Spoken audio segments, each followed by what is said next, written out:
தந்தை மகன் தூயாவியாரின் பெயராலே ஆமென். கிறிஸ்து இயேசுவுக்குள் பிரியமான சகோதர சகோதரிகளே, தாயாம் திருவையானது இன்றைய நாளிலே இயேசுடைய திருவுடல் திருரத்த பெருவிழாவை இன்றைய நாளிலே நாம் பெருவிழாவாக கொண்டாட நமக்கு இன்றைக்கு அழைப்பு கொடுக்கின்றது. இயேசு நற்கருணையிலே வாழ்கின்றார். நற்கருணை என்பது நம்முடைய வாழ்வின் ஊற்றும் மையமாக அச்சாரமாக இருக்கிறது என்று 2ஆம் வத்திக்கான் சங்க ஏடுகள் நமக்கு குறிப்பிடுகின்றது. இவ்வாறாக நற்கருணையிலே இயேசு மெய்யாகவே பிரசன்னமாக இருக்கின்றார். அதைத்தான் இந்த திருவிழாவானது நம்ம ஒவ்வொருவருக்குமே அறிவுறுத்துகின்றது. இந்த திருவிழா ஏறக்குறைய 13ஆம் நூற்றாண்டிலே 1275ஆம் ஆண்டு திருத்தந்தை 4ஆம் அர்பன் அவர்களால் இந்த விழாவானது கொண்டாடப்பட வேண்டும் என்று நமக்கு பிரகடப்படுத்தப்பட்டது. அதன் பிறகு 1969ஆம் ஆண்டு நம்முடைய திருத்தந்தை 6ஆம் சின்னப்பர் அவர்கள் இந்த விழாவை நாம் மூவரு கடவுளுக்கு விழாவருக்கு அடுத்த வாரம் ஞாயிற்றுக்கிழமையிலே இந்த விழாவை நாம் கொண்டாட வேண்டும் என்று நமக்கு அறிவிப்பு கொடுத்தவர்தான் இந்த திருத்தந்தை 6ஆம் சின்னப்பர். இவ்வாறாக திரு அவையிலே இந்த நற்கரை பற்றிய புரிதல்கள் ஏறக்குறைய மத்திய காலத்திலே தான் நம்முடைய திரு அவையிலே அதிகமாக பரவி இருக்கிறது. நற்கருணை ஆராதனை, நற்கருணை பவனி, அது குறிப்பாக இன்றைய நாளிலே ஒவ்வொரு பங்கு தலங்களிலுமே இந்த திருவுடல் இந்த திருரத்த பெருவிழாவை சிறப்பிக்கிற இந்த நாளிலே பவனியாக நம்முடைய பங்கு தலங்களிலும் நம்முடைய இல்லங்களிலும் நம்முடைய அன்பியங்களிலும் ஆண்டவர் இயேசுவை பிரசன்னத்தை நாம் கொண்டு வருகிறோம். ஆகவே இந்த நற்கருணை விழா 3 காரியங்களை நம்முடைய வாழ்விலே சிந்திக்க அழைப்பு கொடுக்கிறது. நற்கருணை என்பது உணவு, நற்கருணை என்பது பலி, நற்கருணை என்பது பிரசன்னம். இப்போ நற்கருணை என்பது எவ்வாறு உணவு என்று சொல்லுகிற பொழுது இன்றைய பழைய ஏற்பாட்டிலே நாம் பார்க்கிற முதல் வாசகத்திலே மோசே மக்களை நோக்கி கூறியது, உங்கள் கடவுளாகி ஆண்டவர் பாலை நிலத்திலே உங்களை கூட்டிச் சென்ற எல்லா வழிகளையும் நீங்கள் நினைவு கொள்ளுங்கள் என்று குறிப்பிடுகின்றார். இவ்வாறாக மக்களை அந்த வறண்ட அந்த நிலமான பரந்தக்கூடிய பாலை நிலத்திலே அவளை வழிநடத்தி இறுகிய பாறையிலிருந்து உங்களுக்கு நீரை புறப்படச் செய்தார். உங்கள் மூதாதையத்திற்கு தெரிந்திராத மன்னாவால் பாலை நிலத்தில் உங்களை உண்பித்தவர். இப்போ மன்னாவால் ஆண்டவர் அவளை அருட்பொழிவு செய்து அந்த மன்னாவால் அவர்களை நிரப்பினார், அவருடைய பசியை போக்கினார். அந்த இஸ்ராயல் மக்களுடைய அந்த வாழ்விலே அவர்கள் செங்கடலை கடந்த அந்த அனுபவம் 40 ஆண்டுகள் பாலை நிலத்திலே அவர் கடவுளுடைய பேராற்றலை உணர்ந்தார்கள்.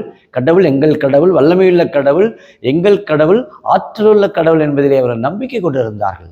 ஆண்டவர் அவருடைய பசியை போக்குகிறார், அதே சமயத்திலே அவர்களை எளியவராக்குகின்றார். அப்போ எளியவராக்குது என்று சொல்கிற பொழுது அவர்கள் ஒரு தாழ்ச்சியுள்ளவர்களாக, இறை நம்பிக்கைக்குரியவர்களாக, எங்களால் ஒன்றும் இயலாது, எல்லாம் கடவுள்தான், அவர்தான் எங்களுக்கு நிறைவு, அவர்தான் எங்களுக்கு வாழ்வு, அவர்தான் எங்களுடைய மீட்பர், அவர்தான் எங்களை படைத்தவர், எங்களை பாதுகாப்பவர், எங்களை இந்த பாலும் தேனும் பொழியக்கூடிய கானான் தேசத்திலே எங்களை அழைத்து செல்லக்கூடியவர் இவர்தான் என்று அவருடைய அந்த உடனிருப்பை, அவருடைய வாழ்வை அவர் ஒவ்வொரு நாளும் பெற்றார்கள்.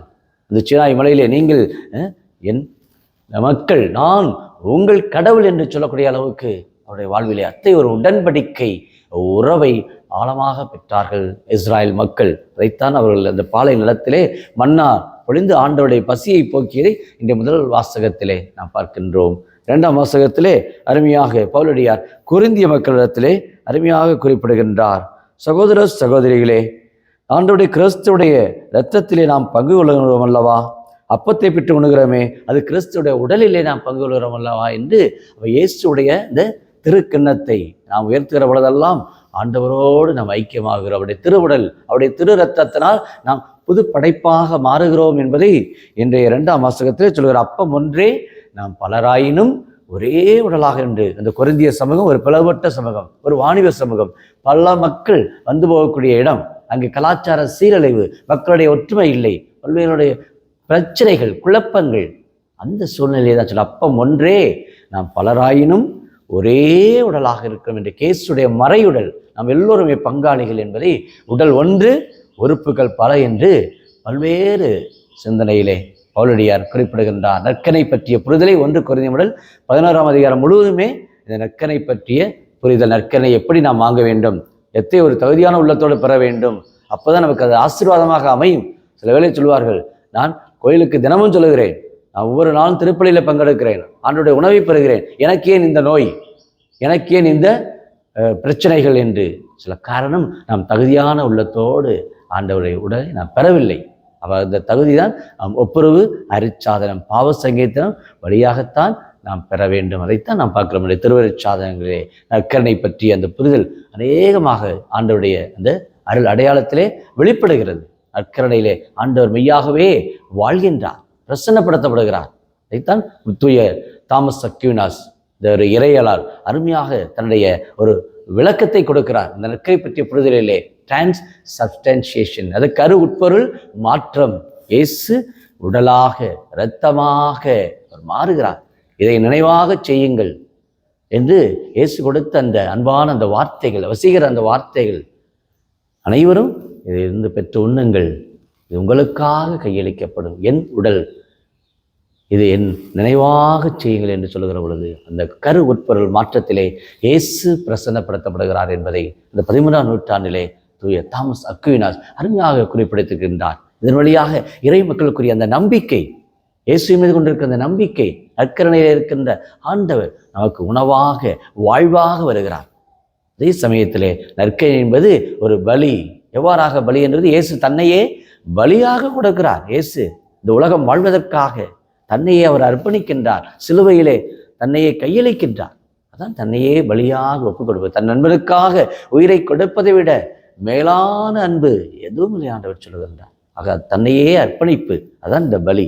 இன்றைக்கு சமூகத்திலே, இன்றைக்கு கிறிஸ்தவர்களாக இன்றைக்கு சமூகத்தில் வாழ்ந்து கொண்டிருக்கிற ஒவ்வொருவருமே இந்த நற்கருணை வெளுத்துகின்ற அந்த விழுமியங்கள், நற்கருணை பைசாற்றுகின்ற மதிப்பீடுகள், நம்மையே பிறருக்கு அர்ப்பணிக்க, நம்மையே கொடுக்க, பல்வேறு ஈடுபாடுகள், பங்கேற்பு திருச்சபையாக இன்றைக்கு நாம் ஒவ்வொருவருமே வெறும் பார்வையாளர்கள் அல்ல, வழிபாடு வேற வாழ்வு வேறு என்பதல்ல, மாறாக நம்மையே ஈடுபடுத்தக்கூடிய ஆற்றலுள்ள ஒரு திருச்சபையாக நாம் மாறுகிற பொழுது நம்மையே அங்கே அர்ப்பணிக்கின்றோம். நிறைய கிறிஸ்தவருடைய வாழ்விலே பார்க்கிறோம் பல இன்னல்கள், பல போராட்டங்கள், நிறைய மறைப்பணியாளர்களுடைய பணி வாழ்விலே பல்வேறு கஷ்டங்கள். ஆனால் அந்த நற்கருணை தான் அவர்களை ஆழப்படுத்துது. அன்னை தெரேசா தன் வாழ்நாளிலே ஒவ்வொரு நாளும் அவருடைய வாழ்விலே 1 மணி நேரம் நற்கருணை ஆராதனையிலே ஆண்டவரை வழிபடுவார்கள். இந்த அளவுக்கு நற்கருணை மீது அவ்வளோ பற்று. அதனால்தான் அவர்களால் இத்தனை மடங்களை கட்ட முடிந்தது. இவ்வளோ மக்களிடத்திலே இன்றைக்கு வாழும் புனிதையாக தூய் அன்னை தெரேசா ஏழைகளுக்கு, எளியவருக்கு இரக்கம் கொடுக்கக்கூடியவர்களாக இருக்கிறார் என்று சொன்னால் நற்கருணை தான் என்று ஒரு முறை அவர்கள் பேட்டி எடுக்கிறபோது சொல்லுகிறார்கள். நற்கருணை தான் என் வாழ்வினுடைய ஊற்று என்று சொல்லுகிறார்கள். அந்த அளவுக்கு ஜெபித்து கொண்டே இருப்பார்களாம், மணிக்கணக்காக நற்கருணை பிரசன்னத்தில் இருப்பார்களாம். ஜான் மரிய வியானி ஒரு முறை ஒரு ஆலயத்தில் சொல்லுகிற பொழுது அவர் வருவதற்கு முன்பே ஒரு உட்காந்து ஜெபிச்சு கொண்டு இருக்காராம். பார்த்து கேட்டாராம், என்ன காரணம், ஏன் இவ்வளோ சீக்கிரமாக வருகிறீர்கள், ஏன் உட்கார்ந்தே இருக்கிறீர்களே, என்ன செய்கிறேன் சொன்னாராம். நற்கருணை இருக்கிற ஆண்டவரை நான் பார்க்கிறேன், அவர் என்னை பார்க்கிறார். பாருங்கள், அவ்வளோதான். கோயிலில் உட்காருவோம். திருவிழத்தை பரவலாய் சிறப்பிக்கிற நம்முடைய வாழ்க்கையிலே நம்மையே பலியாக ஒப்புக் கொடுக்க வேண்டும் என்றால் என்ற ஆலயத்திலே நாம் அமருவோம், போய் உட்கார்ந்துருப்போம். முடியாது, சாத்தான் கிளம்பி போ, வெளியே போ என்று கூட சொல்லும். கோயிலில் உட்கார முடியாது. ஆனால் ஆண்டவர் நம்மை அன்போடு அழைக்கின்றார், நம்மையே பலியாக கொடுக்க.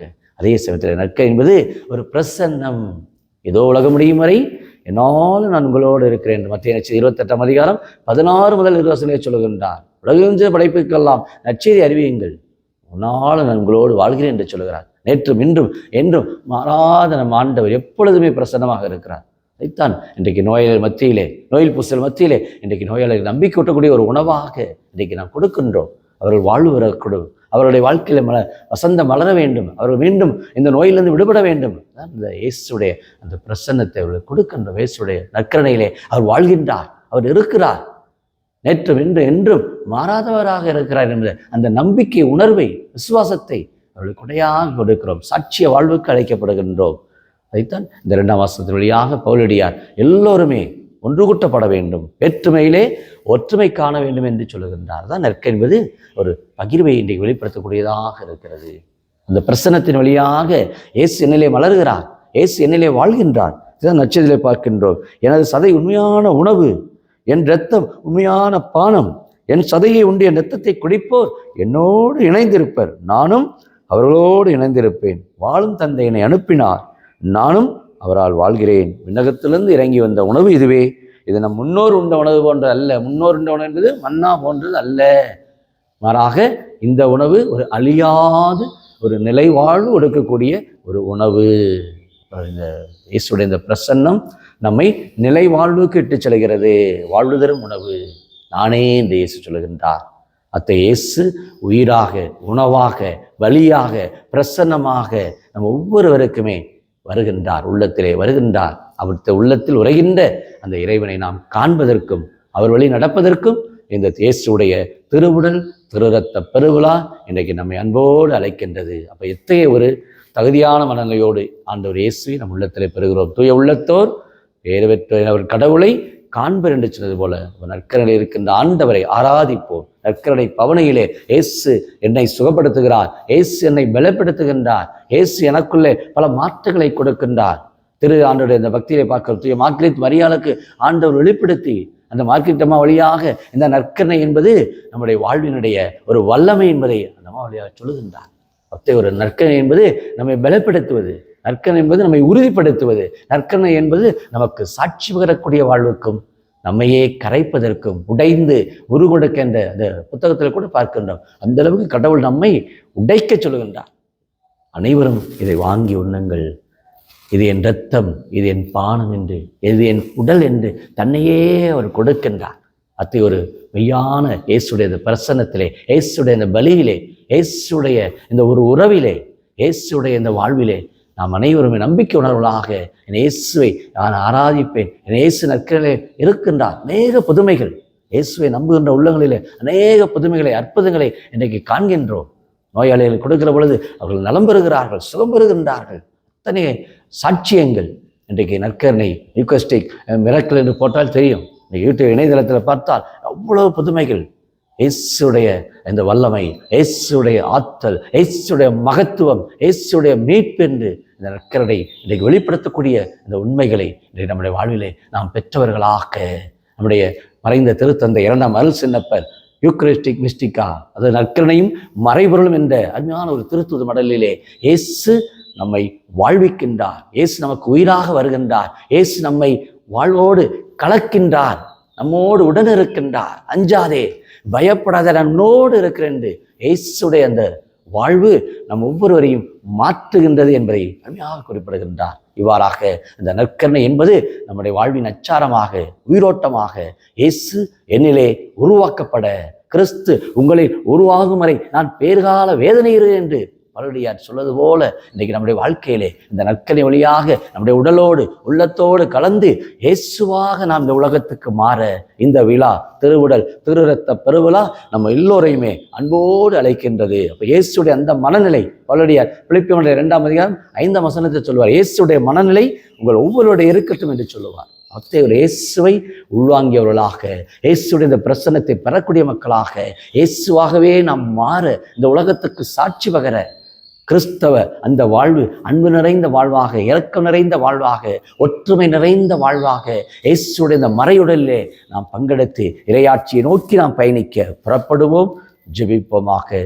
அன்பின் பரலோக பிதாவே, அப்பா இயேசுவே, இயேசுடைய இந்த திருவுடல் திரு இரத்த பெருவிழாவை கொண்டாடக்கூடிய இந்த நாளிலே எங்களை ஒவ்வொருவரையும் ஆசீர்வதிப்பா. உங்களுடைய பிரசன்னம் எங்களை வாழ்விக்க வேண்டும். உங்களுடைய கிருபை எங்களை ஒவ்வொருவரும் ஆட்கொள்ள வேண்டும். நாங்கள் எங்களையே அர்ப்பணிக்க, எங்களையே கொடுக்க இந்த விழா ஒவ்வொரு நாளும் நாங்கள் எங்களுடைய கிறிஸ்தவ கடமைகளை, பொறுப்புகளை நாங்கள் சரிவரச் செய்து உம்மோடு நாங்கள் பலியாக ஒவ்வொரு நாளும் எங்களை அர்ப்பணிக்க, அவருடைய ரோமியோடைய 12ஆம் அதிகாரம் 2-3 வசனங்களை சொல்வது போல கடவுளுக்கு உங்களையே உகந்த தூய உயிருள்ள பலியாக ஒப்பு கொடுங்கள் என்று சொன்னது போல நாங்கள் ஒவ்வொருவருமே அன்றாட வாழ்க்கையிலே எங்களுடைய கடமைகள், எங்களுடைய வாழ்வில் இருக்கிற அனைத்து பொறுப்புகளையும் நாங்கள் என்னாலும் உகந்த பிள்ளைகளாக நாங்கள் வாழ எங்களுக்கு தேவையான கொடைகளையும் அருள் வரங்களையும் இந்த நாளை கொடுத்து, எத்தனையோ நோயாளிகள் இன்றைக்கு இருக்கின்றார்கள், அனைவரையுமே நம்முடைய வான உணவினால், நம்முடைய இறை உணவினால் அனைத்து நோயாளிகளையும் சுகப்படுத்தும்படியாகும், வெளிப்படுத்தும்படியாகும் கட்டுகள், சாபங்கள், தீய சக்திகள் அநேக கற்றுண்டு இருக்கிற அநேக பிள்ளைகளை சாத்தானுடைய தொல்லையிலிருந்து விடுவிக்கும்படியாகும். நீரே சமாதானத்தின் தூதுவராக ஒவ்வொரு குடும்பத்திற்கும் நீ நிறைவாய் வந்து திருப்பலியை பங்கெடுக்க ஒவ்வொரு மக்கள் இன்றைக்கு ஆர்வத்தோடு உம்மை நாடி வர, உம்மை தேடி வர சிங்க குட்டிகள் பட்டினி கிடந்தாலும் ஆண்டவரை தேடுவோருக்கு ஒரு நாள் நன்மை குறைவிடாது என்ற திருப்பாடல் 34:10 சொல்வது போல நீரே எங்களுக்கு வாழ்வாக, உயிராக, ஒளியாக வந்து இந்த நாள் எங்களுக்கு ஒரு ஆசிரியப்பட்ட நாளாக அனைத்து மக்களுக்கு, குறிப்பாக அந்த யூடியூப்ல ஜெபிக்கிற அநேக குடும்பத்தார் இந்த இயேசுடைய இந்த திருவுடல், இந்த திரு இரத்த பரோட ஆசீர்வாதங்களை பெற்று உண்மையிலே இணைந்தவர்களாக என்றும் வாழ உடைய கருவை கொடுக்கும்படி கிறிஸ்து வழியாக உம்மை மன்றாடுகிறோம். ஆமீன்.